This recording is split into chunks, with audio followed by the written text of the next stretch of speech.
We're going to talk a little bit about leadership, ethics, importance of people in your organization. And then when I'm finished, we'll have time for some Q&A with you all and bring the lights up and so we can have a little closer visit.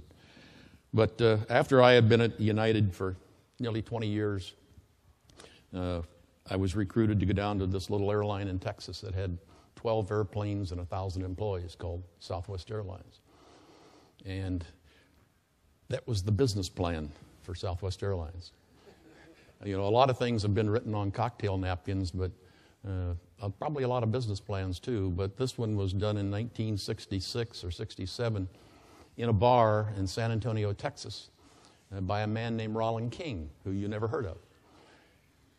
His lawyer was a fellow named Herb Kelleher, and Herb had just finished handling Rollin's divorce. And they went across the street to the hotel to celebrate, I guess. And Rollin pulls out a cocktail napkin similar to this and draws a triangle and hands it across the table to Herb. And Herb said, "What's this?" And he said, "I think it's time to start a new airline in the state of Texas, a commuter airline like PSA in California." And Herb said, "What the hell are you telling me for? I'm a lawyer." He said, "That's what I need. I need an attorney to help me put this thing together."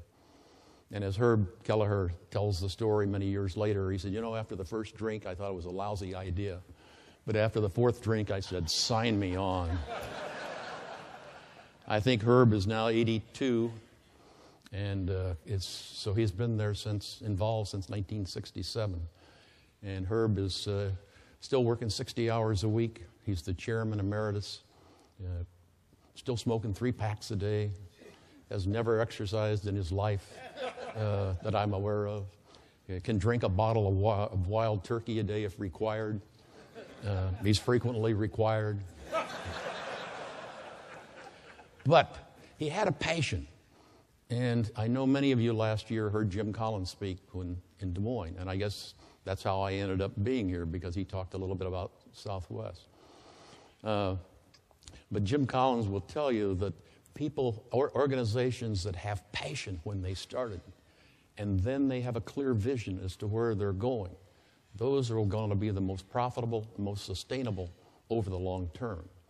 And Southwest Airlines now, I think it was finally started flying in June of '71. So that they are 42 years old now, hard to believe. And they have 45,000 employees now with the acquisition of AirTran. They have made money now 40 years in a row. I mean, that's absolutely incredible for a real easy industry. But the airline industry is a tough industry to make money in.